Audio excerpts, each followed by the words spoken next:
కనీసం అట్లాంటి పని చేయకుండా మేము మాట్లాడేటప్పుడు ప్రతిపక్షాన్ని చూపించాలి, అది స్క్రీన్లు తిప్పొద్దని మీ ద్వారా విజ్ఞప్తి అధ్యక్ష. రెండవది అధ్యక్ష, గౌరవ ఉప ముఖ్యమంత్రి గారు చాలా అనుభవజ్ఞులు, ప్రతి సభలో ప్రతిపక్షంలో కూడా 10 ఏళ్ళు ఉన్నారు.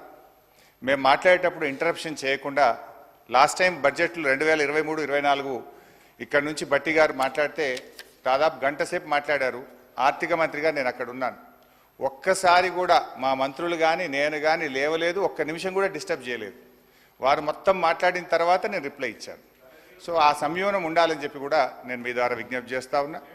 ఎందుకంటే హరీష్ రావు గారు, మీరు మొట్టమొదట మీ ప్రసంగంలో చెప్పినారు మమ్మల్ని వీడియోలో చూపిస్తలేరని చెప్పేసి.